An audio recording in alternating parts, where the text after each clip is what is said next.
வணக்கம் நண்பா, எப்படி இருக்கீங்க? மனசே ரிலாக்ஸ் வித் கணேஷ் சேனலுக்கு சப்ஸ்கிரைப் பண்ணுங்கள். உங்களோட சப்ஸ்கிரிப்ஷன் எனக்கு ஒரு பெரிய லெவலில் ஒரு மோட்டிவேஷனாக இருக்கும் அப்படிங்கிறதா உண்மை. ரொம்ப நாள் ஆச்சுங்க, கிட்டத்தட்ட 5 வருஷம் ஆச்சு நம்ம உச்சி பிள்ளையார் கோயிலுக்கு வந்து.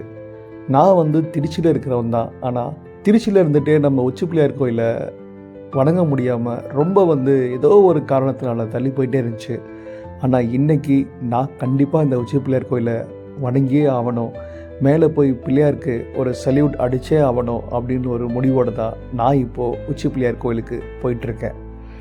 இப்போது நான் போகிற பாதையில் என்னென்னலாம் நான் பார்க்குறேன், என்னென்னலாம் இந்த உச்சி பிள்ளையார் கோயிலில் சிறப்புகள் இருக்குது அப்படின்னு எனக்கு தெரிஞ்ச சில விஷயங்களை ஏதோ ஒரு அறியாமையில் நான் ஏதோ நான் கண்ணில் பார்க்குற விஷயத்தை மட்டும் உங்களுக்கு நான் சொல்லிட்டு போகிறேன். ஏன்னா நான் அதோட ஹிஸ்ட்ரி அதெல்லாம் சொல்ல விரும்பலை. ஏன்னா எல்லாமே உங்களுக்கு தெரியும். நான் கண்ணில் பார்த்து ரசித்த சில விஷயங்களை தான் நான் இப்போ உங்களுக்கு சொல்ல போகிறேன். உள்ள உச்சி பிள்ளையார் கோயிலுக்கு நுழைஞ்சோடனே அடிவாரத்தில் ஒரு சின்ன ஒரு பிள்ளையார் கோயில் இருக்குங்க. அந்த பிள்ளையார் கோயிலில் மக்கள்லாம் பல நம்பிக்கையோட அவங்க வேண்டுதலை நிறைவேற்றிட்டு இருந்தாங்க. ரொம்பவே ஒரு பாசிட்டிவ் எனர்ஜியோட நான் அந்த சின்ன கோயிலை வணங்கிட்டு, அந்த சின்ன கீழே இருக்கிற அடிவார பிள்ளையாரை வணங்கிட்டு மேலே நான் படியில் நடக்க தொடங்கினேங்க. கிட்டத்தட்ட எத்தனை படி இருக்குதுன்னு எனக்கு தெரியல. ஆனால் அந்த படி ஏறும் போதெல்லாம் என் மனசில் ஏதோ ஒரு பாரம் குறையிற மாதிரியான விஷயம் இருந்துச்சு.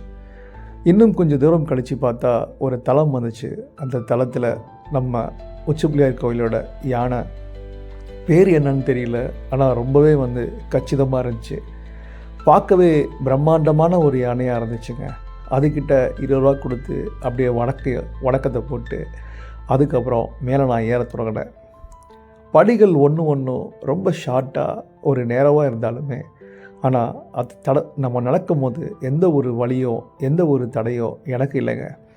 நான் போன நேரம் ரொம்பவே கோயில் ஃப்ரீயாக இருந்துச்சு, கூட்டமும் இல்லை. கிட்டத்தட்ட காலையில் ஒரு 9-9:30 மணி இருக்கும்னு நினைக்கிறேன். அந்த வாக்கில் தான் நான் ஏற தொடங்கினேன். ரொம்ப ஃப்ரீயாக இருந்துச்சு. நம்ம நேரம் நல்ல நேரமோ என்னன்னு தெரியல, எந்த ஒரு தடையும் இல்லாமல் நான் நீட்டாக போயிட்டுருந்தேன். கொஞ்ச தூரம் போனோன்னே சிவன் கோயில் ஒன்று வந்துச்சுங்க. 100 கல் தூண் அப்படின்னு சொல்லிட்டு ஏதோ ஒரு மண்டபம் ஒன்று வந்துச்சு.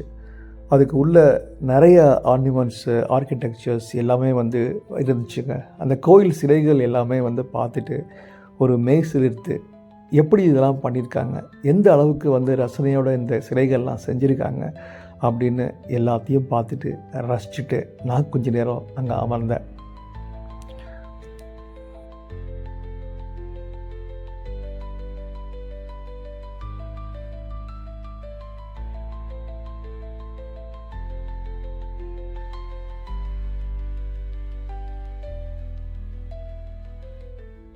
கொஞ்ச நேரம் அமர்ந்துட்டு நான் என்னோடய பயணத்தை தொடங்கினேங்க. அந்த படிகளை ஏற ஏற எனக்கு ஒரு சின்னதாக ஒரு முருகன் சிலை என் கண்ணில் தெம்பட்டுது. சரி, நம்ம விநாயகர் கோயிலில் முருகன் இல்லாட்டி எப்படி, நம்ம தம்பியை வணங்கி தானே ஆகணும் அப்படிங்கிற ஒரு எண்ணத்தில் நம்ம அந்த முருகன் சிலைக்கிட்ட போய் ஒரு அட்டண்டன்ஸை போட்டு அவரையும் வணங்கிட்டு, அந்த முருகன் ஏதோ ஒரு பழமையான ஒரு சிலையாக இருந்தாலுமே ரொம்பவே கம்பீரமாக காட்சியளித்தார் நம்ம முருகப்பெருமாள். அவருக்கு ஒரு வணக்கத்தை போட்டு சின்னதாக ஒரு அர்ச்சனையை போட்டு நான் மேலே தொடங்கினேன். ஆனால் என்ன ஒரு விஷயம் நான் பார்த்தேன்னா, அந்த ஒரு எப்படி இதெல்லாம் கன்ஸ்ட்ரக்ட் பண்ணியிருக்காங்க, எந்த அளவுக்கு ஒரு பழமையான ஒரு கோயில் இன்றைக்கும் கம்பீரமாக நிற்கிது அப்படின்னு பல கேள்விகளை என் மனசுக்குள்ளே எழுப்பிட்டு தாங்க இருக்குது. ஆனால் எதுக்குமே விடை என்கிட்ட இல்லை.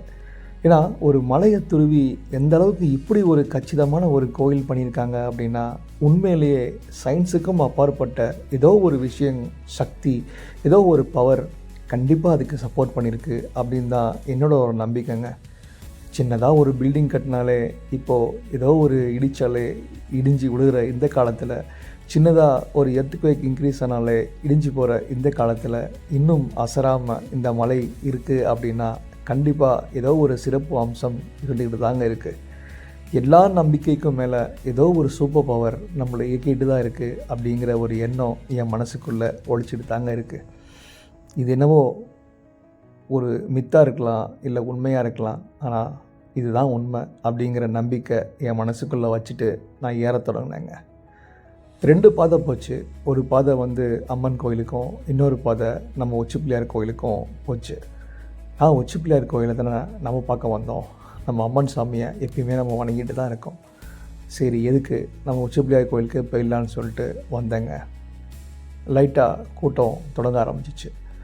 மேலே போனோடனே ஒரு சின்னதாக ஒரு ஜூஸ் கடை இருந்துச்சு. நம்ம அண்ணாச்சிட்ட ஜூஸ் வாங்கி குடிச்சிட்டு கொஞ்ச நேரம் அமர்ந்தேன். உச்சி பிள்ளையார் கோயில் மேலே இருந்து கீழே நீங்கள் பார்க்கும்போது அந்த திருச்சியோட அந்த வியூவே வேறு லெவலில் இருந்துச்சுங்க. அதை பார்க்க எனக்கு ரொம்பவே ஆசையாக இருந்துச்சு. ஏன்னா இந்த இடத்துலேருந்து நம்ம ஸ்ரீரங்கம் கோயிலோட கோபுரம் எல்லாமே என் கண்ணுக்கு தெம்பட்டுது.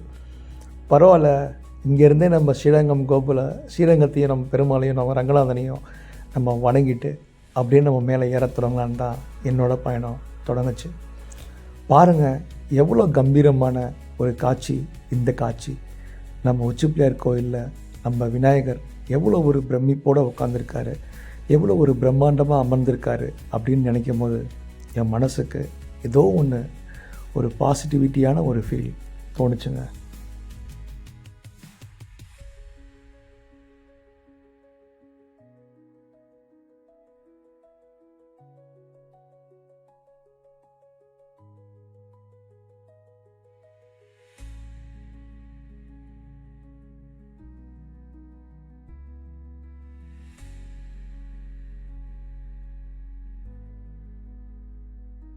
நம்ம விநாயகரை படம் பிடிக்க வேணான்னு சொல்லிட்டு நிறைய விஷயங்கள் வேண்டுதல்கள்லாம் இருந்துச்சு.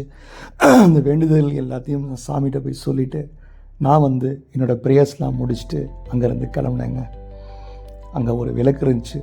அந்த விளக்குலேயும் அந்த நெய் கொண்டு வந்ததை, எண்ணெயை கொண்டு வந்ததை ஊற்றிட்டு சாமியை கும்பிட்டுட்டு நான் வந்து கிளம்புனேன். மனசுக்கு ரொம்ப நிறைவாக இருந்துச்சு. எல்லாருக்கும் பல கஷ்டம், பல விஷயங்கள் மனசுக்குள்ளே இருந்து தாங்க இருக்குது. இது மாதிரி கோவில் குளங்கள்னு நம்ம போயிட்டு இருக்கும்போது ஏதோ நம்மளுக்கும் மீறி நம்ம பாரங்கள்லாம் இறக்கி வைக்கிற மாதிரியான ஏதோ ஒரு ஃபீல் நம்ம மனசுக்குள்ளே இருந்துட்டு தான் இருக்குது. எல்லாமே ஒரு பாசிட்டிவிட்டி தாங்க.